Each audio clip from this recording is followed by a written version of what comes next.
Assalamualaikum warahmatullahi wabarakatuh. Pemirsa Orang Sulbar Bicara, balik lagi nih bareng saya Aira Agatha, tuan rumah Orang Sulbar Bicara. Apa kabar kalian di luar sana? Saya harap kalian semua dalam keadaan sehat dan bahagia. Sehat dan bahagia, karena saya rasa orang Sulbar semua sehat dan bahagia ya. Seperti saya ini yang harus sehat dan bahagia terus. Ya, saya kali ini kedatangan tamu yang luar biasa, istimewa, yang susah banget saya minta waktunya karena ada di luar kota Mamuju. Salah satu relawan perempuan yang luar biasa membantu masyarakat yang ada di Sulawesi Barat ini. Kalau begitu langsung saja pemirsa OSPIK kita berkenalan dengan Kakak Marhamah Maju Bakar. Assalamualaikum Kak. Waalaikumsalam Kak. Ih ademnya. Saya tadi berkomunikasi adem sekali suaranya ya Kak ya. Apa kabar Kak? Alhamdulillah baik. Alhamdulillah baik ya. Kakak selaku ketua dari Komunitas Merah Putih. Iya Kak. Apa itu Komunitas Merah Putih Kak? Komunitas Merah Putih ini Kak adalah komunitas yang di dalamnya adalah anak-anak muda yang ingin mengambil bagian untuk menjadi bagian kecil dari solusi. Dan dalam komunitas kita ini Kak ada 2 program yang kita bangun, yaitu tentang giat literasi dan kegiatan sosial. Iya. Literasi dalam bentuk apa Kak? Literasinya itu Kak, pertama kita sudah buat perpustakaan Merah Putih yang kita sebut sebagai Sapo Pustaka Merah Putih. Kita lokasinya di mana? Di Kalku Kak, Tasio. Kita juga saat ini sedang menggagas gazebo baca, gazebo literasi di Mamuju, tepatnya di Salu Talawar. Selain itu banyak kegiatan-kegiatan seperti lingkar literasi, kita jelajah literasi sampai ke titik-titik yang mungkin saat ini sudah sulit dijangkau orang. Iya Kak. Betul. Kita menggunakan gerobak baca, menggunakan motor yang kita gandeng dengan yang mungkin kalau sepintas orang lihat ini gerobak sayur. Iya. Tapi di dalamnya ada buku-buku. Luar biasa. Kayaknya zaman sekarang masih ada ya seperti ini. Saya pikir udah punah. Tapi ternyata di Sulawesi Barat ini ada. Tapi ini emang komunitas yang pertama kali atau sudah banyak komunitas yang bersatu dengan Kakak? Kalau untuk berkolaborasi ya Kak maksudnya? Iya. Ada beberapa teman-teman ya dari komunitas lain yang ketika kita melakukan kegiatan dan kita share, ayo join, banyak teman-teman yang mau bergabung. Seperti itu Kak. Kalau di sosialnya gimana Kak? Kalau kegiatan sosial itu kita ada 4 program Kak. Yang pertama itu program Kalku Dermawan. Di sini adalah berupa pendampingan kepada lansia, pasien-pasien yang mungkin mereka hampir kehilangan harapan. Sedihnya. Kita mendampingi disabilitas juga Kak. Disabilitas, terus anak-anak yatim piatu dan kaum duafa.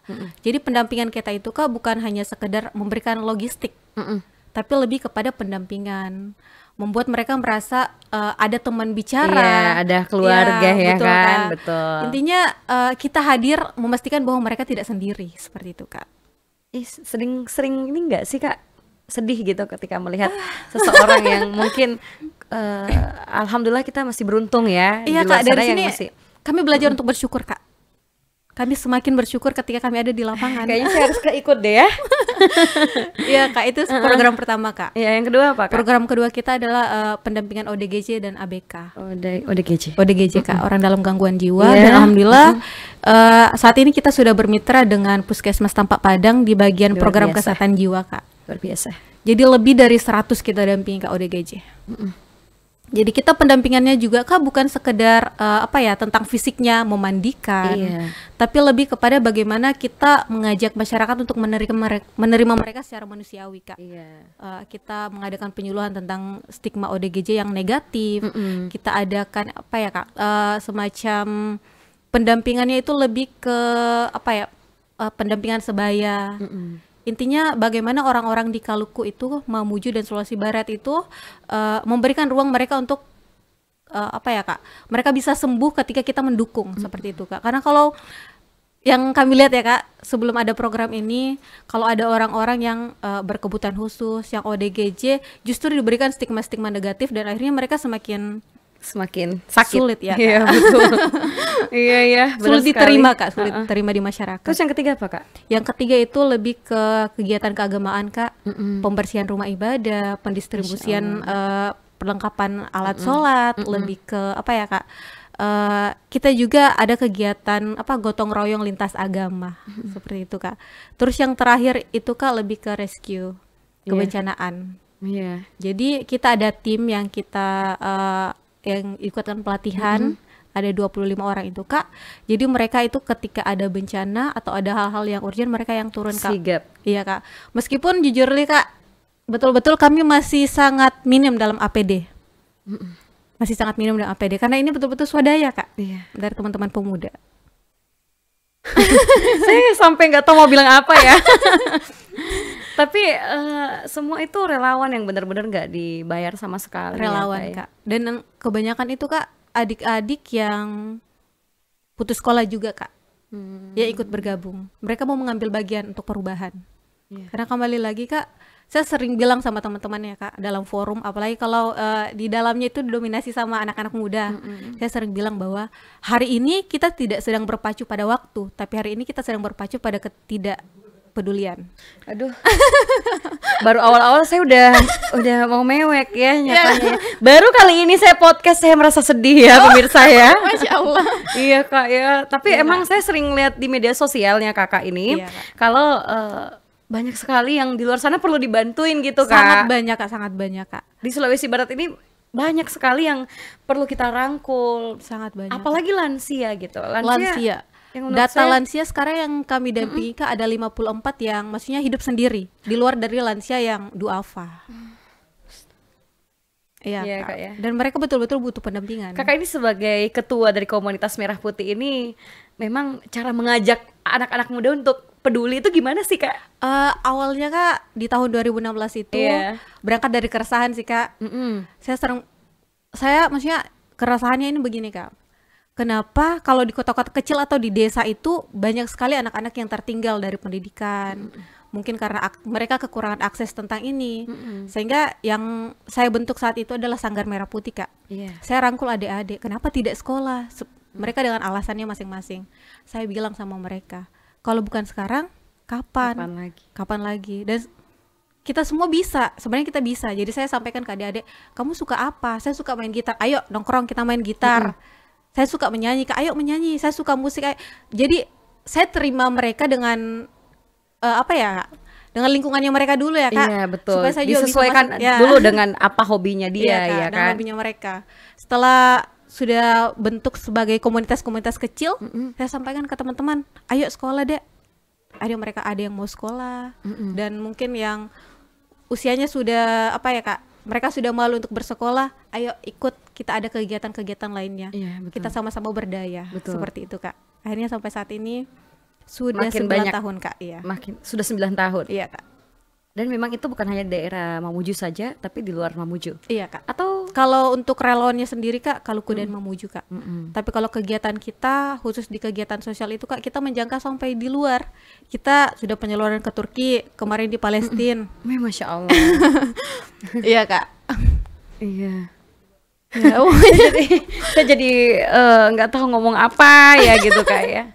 Karena mungkin Kakak ini sering melihat di luar sana itu yang di lapangan kan sering banget tuh ngelihat kalau ini orang wajib dibantu ya. Dapat laporan juga dari masyarakat setempat. Kalau orang-orang sakit gimana tuh Kak? Kakak mendampinginya sampai sembuh atau gimana Iya Kak. Tapi saya pernah lihat tuh Kak ya, videonya Kakak di sosial media, ada Kakak mendampingi mungkin sampai dari berobat sampai meninggal ya? Iya Kak, sering sekali Kak. Apalagi kalau lansia Kak, sering sekali. Perasaannya gimana Kak? Aduh, kita sudah menganggap mereka keluarga, apalagi kalau yang sebatang kara Kak. Maksudnya kita merawat bukan sebagai pasien kita, tapi sebagai keluarga kita, sebagai orang tua kita. Iya Kak, orang tua. Betul. Sedih ya Kak ya? Sangat sedih ya. Tapi sejauh ini ada program pemerintah nggak sih Kak? Alhamdulillah kita diberikan ruang. Itu yang pertama Kak. Kita diberikan ruang. Dan beberapa kegiatan kami kalau ada pasien yang maksudnya belum terdaftar di DTKS Kak, terus mereka belum ada BPJS, kami biasa melapor ke dinas sosial dan diberikan solusi. Kita diminta antar berkas ke kantor, seperti itu Kak, supaya mereka dipermudah. Jadi ketika dari dinas sosial mengatakan bahwa BPJS sudah aktif, kami jemput, kami antar ke rumah sakit Kak. Kan sudah ada program KIS juga ya Kak ya, jadi udah nggak berbayar lagi, jadi dipermudah ya sama pemerintah. Kak. Tapi untuk donasi tersendiri Kak gimana itu? Sejauh ini Kak ya teman-teman atau teman-teman yang di media sosial kebanyakan Kak yang ikut ambil bagian. Karena kan kalau begini Kak, pemerintah telah menyediakan BPJS atau KIS Kak. Tapi kadang ketika masyarakat yang bisa dikatakan ekonominya sangat di bawah ya Kak, mereka hampir kehilangan harapan. Makan pun susah. Mereka kayak terbatas, tidak ada harapan untuk sembuh karena untuk mengakses ke kota mereka butuh biaya untuk kendaraan, transportasi. Betul. Tiba di sana mereka butuh makan. Iya. Jadi butuh tempat juga. Butuh tempat tinggal juga. Bersyukur kalau dia punya keluarga di tempat tersebut ya kan Kak. Dan kebanyakan yang kita dampingi yang betul-betul hampir kehilangan harapan itu Kak. Lansia itu emang beberapa lansia yang Kakak bilang menurut data itu ada 54. Iya. Itu yang memang sama sekali tidak punya keluarga. Ada sih Kak yang punya, tapi ya ada yang anaknya mungkin jauh dan tidak lagi memberi kabar. Gitu ya. Bisa jadi Kak. Sih Kak. Iya. Kita nggak tahu ya di luar sana kenapa, apa Kak. Sebabnya gitu. Tapi bersyukur banget karena ada Kakak ini dari Merah Putih, komunitas Merah Putih ini. Kak. Kenapa sih dinamakan komunitas Merah Putih? Itu selain dari bendera kita Merah Putih ya kan? Iya, kenapa? Itu lebih karena saya juga sebagai penulis pemuda ya Kak. Penulis. Saya lebih suka menulis puisi yang topiknya adalah tentang perjuangan. Karena ayah saya juga seperti itu Kak. Sehingga saya jiwa apa ya Kak? Jiwa Merah Putih itu yang selalu buat saya semangat untuk bergerak seperti itu Kak. Yang film-film pun yang saya nonton itu lebih ke film kemerdekaan. Jadi saya berpikir saya mau membangkitkan, memantik semangat adik-adik ini dengan nama Merah Putih agar mereka apa sih ya Kak, kecintaannya terhadap NKRI juga luar biasa. Iya betul. Gitu, Kak. Jadi kalau Merah Putih, merah berarti berani, putih berarti hatinya bersih, ingin membantu sesama manusia. Kalau programnya Kakak tadi itu ODGJ, bagaimana itu Kak? Apakah pernah nggak sih di luar sana Kakak mendapatkan, kan nggak semua ODGJ itu bisa welcome dengan orang betul, ya kan betul, Kak? Takutnya dia main fisik gitu. Bagaimana Kakak menanggapi itu? Ya di sini Kak kami betul-betul terbantu dengan adanya program kesehatan jiwa Puskesmas ya Kak, karena mereka lebih ahli tentang ini. Jadi kalau ada yang yang sampai main, mohon maaf, parang misalnya Kak, kami difasilitasi untuk komunikasi dengan pihak Babin setempat. Pihak kepolisian juga. Jarang sih Kak, lebih ke karena kebetulan kami bertetangga. Oh iya. Kantornya Koramil itu bertetangga dengan Babin Kantipmas ya. Luar biasa ya. Jadi kami membutuhkan mereka. Iya betul, saling membutuhkan satu sama lain. Jadi selain mereka juga dapat data dari Kakak ini yang berada di lapangan, mereka juga terbantu bahwa dia ikut peran serta di situ. Berarti betul. Ada pemeran pemerintah juga, walaupun hanya sebatas Kak. Akses saja. Tapi Kak. Sudah sejauh mana? Untuk kegiatan ini Kak? Iya. Alhamdulillah Kak, kegiatan ini sudah ada beberapa pasien yang keluarganya sudah, maksudnya welcome dan mau sampai dirujuk. Terus kalau kita lihat Kak, sudah jarang ya dibawa yang betul-betul terlantar ODGJ. Karena kan sudah kita komunikasikan juga sama pihak Puskesmas untuk memberikan obat yang rutin. Kita cukur rambutnya yang sudah mulai gondrong lagi, kita mandiin lagi, ya kan Kak? Iya Kak. Tapi sorry ya Kak ya, nggak merasa risih gitu kan dengan keadaannya mereka ya kan, secara Kakak ini kan perempuan. Iya Kak. Ya toh. Alhamdulillah Kak, karena kami ada tim Kak. Kami ada 42 yang aktif di kerelawanan. Luar biasa. Waduh, pemirsa orang Soul Berbicara, Kakak Marhama ini, Marhama ya kita panggilnya Marhama ini adalah salah satu perempuan yang tangguh, yang peduli sesama manusia. Karena setiap manusia itu membutuhkan manusia. Betul Kak, betul. Dan sebaik-baik manusia yang bermanfaat bagi manusia yang lain.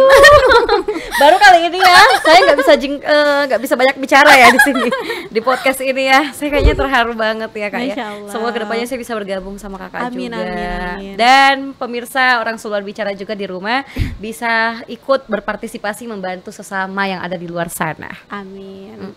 Karena kami juga membuka ruang kak. Membuka ruang. Iya kak. Dan selain membantu di daerah Sulawesi Barat saja, ternyata sudah sampai ke Turki dan Palestina. Iya kak. Dan semua berkat dukungan dari orang-orang baik. Orang-orang baik, betul. Tapi banyak juga ya kak yang memberikan sumbangsi gitu. Iya, alhamdulillah kak. Orang-orang Kaluku juga apa ya kak, merespon baik ya kak. Iya. Dengan kegiatan ini. Ada tantangan tersendiri nggak di lapangan kak? Sangat banyak kak. Boleh diceritain? Yang pertama kak, dalam saya sendiri sebagai seorang founder ya kak. Kadang tantangannya itu adalah kak, ketika banyak hal-hal yang diminta sama teman-teman di lapangan ada di TKP, maksudnya kami ingin cepat langsung ke bawah, tapi saya masih berpikir kak, ini anak orang nanti bahaya. Jadi saya apalagi APD kami masih kurang. Iya, masih sangat kurang, masih sangat minim. Itu konflik yang pertama kak, tantangan pertama. Tantangan yang kedua kak, kadang sih kak, maksudnya ini lagi curhat ya. Diluapin aja. Ada beberapa orang mungkin dari instansi yang tidak kami sebutkan. Mereka mungkin menganggap bahwa hadirnya relawan ini sebagai apa ya kak? Ancaman? Ancaman. Bisa seperti itu. Kenapa? Kak. Mungkin karena ada yang viral di tempatnya mereka atau apa? Karena sekarang zamannya no violence no justice ya. Iya kak. Benar. Seperti itu, bahkan ya banyak hal-hal yang kalau kita, apalagi kita sebagai perempuan ya kak, yang cepat mewek. Iya betul. Tapi saya berpikir seperti ini kak, setelah banyak pembelajaran yang saya dapat, pengalaman ini yang saya dapat, maka semakin banyak pembelajaran yang saya tahu juga kak. Jadi saya sampaikan ke teman-teman, kita hadir bukan sebagai pahlawan loh kak, kita hadir sebagai manusia yang mau peduli, seperti itu kak. Dan saya sampaikan juga kepada teman-teman bahwa kita apa ya kak, aduh Gak apa-apa kak, gak apa-apa, nangis aja kak. Karena sering sekali ya kak, kita dapat dari kata-kata, mungkin dari penolakan yang secara halus maupun kak. Kasar ya iya, kan kak. Itu tapi, pasti kak. Tapi kak, intinya saya memberikan penguatan kepada teman-teman bahwa hari ini kita diberikan kesempatan. Dan ketika kita karena hal-hal seperti ini kita down dan berhenti, siapa yang akan membawa ini pada perubahan? Intinya kan kak begini, satu langkah saja perjalanan kita tentang kemanusiaan, maka satu pijakan terbaik yang bisa kita bangun untuk menjadikan Indonesia ini menjadi negara yang manusiawi. Iya betul. Seperti itu kak. Dan setiap manusia itu berhak untuk ditolong, dan setiap orang berhak memiliki apa ya kak, kesempatan untuk menjadi penolong. Dan versi yang paling kecil pun kak. Aduh, saya nggak tahu mau bilang apa. Lagi-lagi saya nggak tahu mau bilang apa ya. Saya kayaknya sedih deh berada di sini pertama kali loh. Iya, tapi memang saya sering ngikutin sosial media kakak itu, banyak sekali. Saya kadang, ini saya mau ngapain, saya harus ngapain ya kan. Tapi ketika kakak posting hal-hal yang ternyata di luar sana banyak orang baik, saya merasa kayak oh lega. Masya Allah, ya, Kak. Saya cuma bisa memfasilitasi mungkin ya kan kak. Betul, tapi betul. Saya berupaya juga untuk bisa bergabung bersama kakak. Kak, betul, Kak. Kadang ya kak, kalau seumpamanya dalam satu waktu, dalam satu minggu, kan kegiatan kita kak yang rutinnya itu yang terjadwal Jumat Sabtu Minggu. Jumat Sabtu Minggu, iya. Tapi terkadang satu minggu full itu ada kegiatan, karena ada yang tiba-tiba pasien, ada yang tiba-tiba ODGJ yang ngamuk-ngamuk, atau ada, jadi kita tetap turun. Tapi yang terjadwal ini Jumat Sabtu Minggu. Tapi kak, udah masyarakat sebagian besar di luar sana udah tahu kalau kakak ini kalau ada apa-apa pasti telepon kakak duluan gitu. Iya kak. Paling banyak di daerah mana? Kaluku ya. Kaluku ya kak.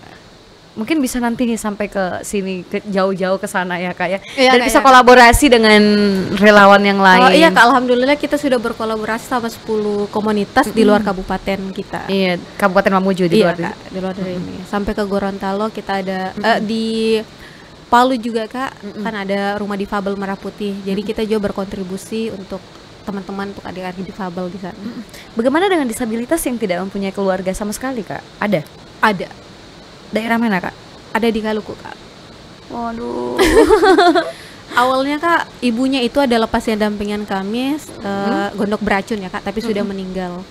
Iya, terus anaknya ini karena kita juga belum punya rumah tersendiri belum ada ya, kita masih punya sekret yang kecil ya Kak, jadi lebih ke tetangganya tapi kita mensupport. Semoga habis ini pemirsa TVRI Sulawesi Barat terusnya program Orang Sulbar Bicara mau ikut berpartisipasi dengan Kakak Marhama ini untuk membantu sesama di luar sana, karena banyak sekali saudara-saudara kita yang butuh bantuan di luar sana ya. Saya harap kalian di rumah itu orang-orang baik ya. Kayak siapa lagi kalau bukan kita? Iya, betul. Jadi mungkin seperti yang kakak bilang tadi, APBD yang belum. Iya Kak. APBD apa? APD, sorry kok APBD. Aduh, iya, itu masih minim ya Kak? Masih sangat minim Kak, masih sangat minim. Bahkan kemarin ada bencana, ya teman-teman dengan seadanya saja, kita pakai tali wibing biasa untuk bawa orang hamil lansia turun ke gunung, dari gunung. Iya, dievakuasi Kak, dari tempat yang longsoran di Kaluku itu Kak. Tangan kalau itu perempuan laki-laki gabung semua? Perempuan laki-laki. Sering teman-teman bilang, ini ada perempuan tidak di komunitas kita? Semuanya laki-laki deh. Semuanya laki-laki. Iya. Ya? Saking semangatnya ya. Bahkan ada yang suami istri gabung. Teman-teman evakuasi orang sampai mendampingi. Iya Kak. Sampai sehat. Tapi mungkin perasaannya itu kalau udah sehat lega ya Kak? Lega sekali Kak, lega sekali. Bahagia sekali Kak. Tapi ketika ujung-ujungnya yang tidak sesuai harapan kita, perasaannya gimana itu? Sangat sedih Kak, dan kembali lagi bahwa setidaknya kita sudah berjuang Kak. Seperti itu Kak. Tapi boleh tahu ini Kakak Marhama ini dari kapan mau peduli begini dengan orang kalau di luar untuk sana? Terbentuknya sendiri Kak di tahun 2016. Tapi kalau ikut di kegiatan-kegiatan sebelum membentuk ini, dari mana asalnya? Dari semangatnya ayah sama umi Kak. Oh ternyata buah tidak jatuh jauh dari pohonnya pemirsa ya. Dulu ayah sering bilang, almarhum ya Kak. Oh almarhum, ayah, iya. Ayah sering bilang bahwa jangan jadikan kehidupanmu itu sebagai rutinitas pribadi, tapi jadikan kehidupanmu itu sebagai jembatan perjalanan untuk bermanfaat bagi orang lain.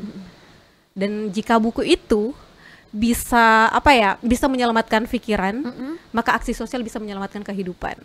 Seperti itu Kak. Dan ketika keduanya balance ini Kak, insya Allah kita bisa mengambil bagian dalam membangun peradaban. Iya betul. Iya Kak. Aduh, sedih juga ya Kak ya melihat Kak. masih banyak saudara kita yang kurang beruntung. Iya Kak, betul. Apalagi mungkin anak-anak yang sakit gitu, penyakit-penyakit yang betul langkah begitu ya Kak ya. Iya ada Kak. sampai saat ini yang Kakak dampingi? Ada Kak. Seperti? Yang kelainan darah, terus ada juga yang maksudnya daksa mungkin. Yang sering kami post itu Kak, kebanyakan anak-anak yang leukemia ada ya? Iya Kak, yang kondisinya dari keluarga yang betul-betul tidak mampu diuji dengan penyakit yang betul-betul serius. Seperti itu Kak. Iya. Jadi di sini kami sering saya sering, apalagi saya sering bersyukur bahwa begini, saya anak yatim loh Kak, dari keluarga yang bisa dibilang bukan keluarga yang begitu mampu, sangat sederhana ya Kak, tapi ternyata masih banyak orang-orang di luar sana yang bisa membuat saya semakin bersyukur. Saya sekarang juga Kak kan kerjanya sebagai honorer ya Kak, guru ya Kak. Oh guru. Sebagai luar guru. biasa. Saya sebagai guru, dan Umi itu tidak pernah, mungkin kebanyakan orang di luar sana atau orang tua pernah tanyakan pendapatan anaknya, tapi Umi lebih mendukung apa yang saya dapatkan untuk sosial. Umi lebih mendukung itu. Ternyata ada support di belakang ya. Iya. Dan meneruskan peninggalan dari ayah. Iya betul. Kakak. Waduh. Iya. Dan mengajak para pemuda untuk peduli sesama, itu nggak mudah loh Kak. Iya betul. Itu nggak mudah. Kita membuka donasi aja tuh nggak mudah buat orang percaya dengan kita. Iya kan? Apalagi mengajak pemuda-pemudi di luar sana yang mau kita sama-sama yuk membantu sesama gitu kan. Susah loh Kak. Iya Kak. Makanya saya sering sampaikan ke teman-teman pemuda Kak, bahwa jangan menunggu kaya dulu, jangan menunggu untuk menjadi pejabat dulu atau orang yang sudah bekerja dulu, jangan menunggu untuk viral dulu untuk bisa bergerak. Kenapa tidak kita menjadi cahaya kecil di lorong-lorong gelap? Setidaknya dari situ ada perubahan. Jangan jadilah cahaya di lorong kecil. Lorong kecil. Betul. Karena di hanya setitik ya kan? saja Kak. Tapi kalau kembali lagi Kak, kita selalu mengharapkan ada ruang dan respon baik dari semua kalangan Kak. Sejauh ini? Alhamdulillah semakin bertambahnya usia Merah Putih ini semakin banyak yang menerima percaya sama kegiatan ini Kak. Karena sekarang ada berapa lansia yang Kakak dampingi sampai saat ini? Kalau yang terjadwal ya Kak, yang kita kunjungi itu ada 54, tapi kalau yang maksudnya yang kita kunjungi tanpa maksudnya tidak berkala itu sudah sangat banyak Kak, sudah ratusan ya Kak yang kita kunjungi. Mereka pasti merasa kayak saya punya anak-anak. Ya betul Kak, betul Kak. Bahkan saya nggak sendiri gitu. Sering sekali loh Kak, kalau maksudnya apalagi kalau lagi musim pemilu. Iya. Kita sering kan kita maksudnya setiap minggu kita ada kegiatan ya Kak, berbagi. Terus ada yang bilang dari partai apa Kina, nanti saya karena mereka betul-betul aja Kak, mereka yang hampir kehilangan harapan, yang sampai berasnya pun kadang Kak betul-betul tidak ada. Ada yang makan singkong, ada yang makan daun singkong yang kami temukan Kak sampai berhari-hari. Jadi mereka pikir ini dari mana? Nak, jadi apa Kina? Muka saya dukung, Ki bilang tidak Jine. Kami bukan siapa-siapa, kami hanya anak muda yang mau mengambil peran seperti itu. Saya kayaknya nggak profesional saat ini nih, saya mau nangis deh. Saya lagi nahan air mata aja ya pemirsa ya, biar nggak tumpah ya. Iya Kak, sering sekali kami dapatkan seperti Anak itu. yatim piatu gimana tuh Kak? Alhamdulillah sejauh ini sudah cukup banyak yang bisa terbantu. Lagi-lagi kami sebagai jembatan ya Kak di sini, jadi jembatan dari kebaikan orang-orang. Alhamdulillah sebagai jembatan, sebagai kurir langit yang kami sebut. Ini kurir langit dari malaikat tak bersayap ya. Iya. Alhamdulillah sudah banyak yang terbantu. Ada beberapa yapi juga yang sudah ada rumah tinggalnya. Masya Allah. Iya Kak. Iya. Aduh, ya Allah. Saya mau bilang apa? Lagi saya bilang seperti itu. Tapi ya luar biasa sekali nih ya Kak. Alhamdulillah. Karena selain menjadi guru juga, iya, Kak. Kakak itu punya banyak siswa, punya banyak family di luar sana. Iya Kak. Mau bilang apa tuh Kakak sama orang-orang Sulawesi Barat? Tolong disapa. Oke. Kalau apa yang ingin saya sampaikan ya Kak, seperti sampaikan itu, aja semuanya Kak. Untuk masyarakat luas, kegiatan ini tidak eksklusif ya. Jadi untuk semua masyarakat di luar sana, jangan pernah berpikir bahwa kegiatan sosial ini adalah tugas segelintir orang. Tapi semua orang memiliki hak yang sama untuk mengambil bagian.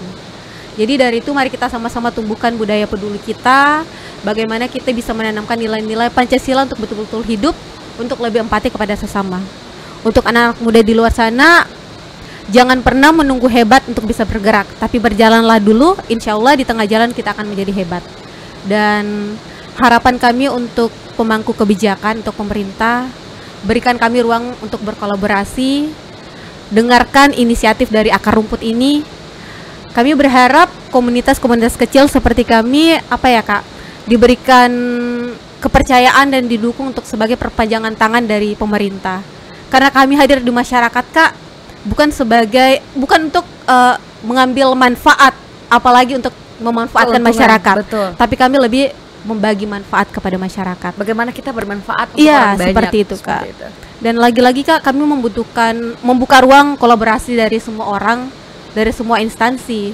Karena ibaratnya seperti ini Kak. Kami ini sebagai pendaki pemula yang ada di lereng gunung dengan satu kaki. Iya. Kami punya harapan, cita-cita untuk trek sampai summit di puncak. Iya. Tapi kami hanya punya satu kaki. Kami punya harapan untuk sampai ke yang atas. Besar. Ya Kak, punya harapan sampai di atas. Tapi kami tidak tahu ada berapa lama yang akan kami habiskan dan berapa perjuangan. Karena kami terbatas Kak. Betul. Tapi ketika kami didukung Kak, setidaknya diberikan disupport, atau apalagi kalau harus diberikan tali wibing untuk menanjak ke atas, diberikan ruang, maka hal yang tantangan yang seperti letter Rinjani pun bisa kami taklukkan untuk sampai summit ke atas. Iya Kak. Dan itu kembali lagi bahwa kami butuh support dan ruang untuk bergerak Kak. Jangan mematahkan semangat dari akar rumput ini Kak, seperti itu Kak. Hebat sekali perempuan satu ini ya, banyak menginspirasi banyak orang. Saya berpesan sama kakak, tetaplah berbuat baik, tetaplah melihat ke bawah. Insya Allah. Jangan ragu untuk melangkah, apapun itu semua sudah ditentukan oleh Yang Maha Kuasa. Siap, insya Allah. Jangan patah semangat ya kak ya. Baik. Oke, pemirsa Orang Sul Berbicara, terima kasih telah mendengarkan curhatan kami berdua ini. Saya yakin di luar sana masyarakat Sulawesi Barat adalah orang-orang baik dan peduli sesama. Orang bijak pernah berkata, berbagi adalah kunci kebahagiaan sejati. Karena berbagi itu dapat memberikan kita membuka hati kita, bagaimana kita bisa peduli dengan orang di luar sana. Betul, Kak. Kalau begitu, terima kasih banyak kepada kalian penonton setia Orang Sul Berbicara. Saya Aira Agatha, host pamit undur diri. Terima kasih dan sampai jumpa. Wassalamualaikum warahmatullahi wabarakatuh.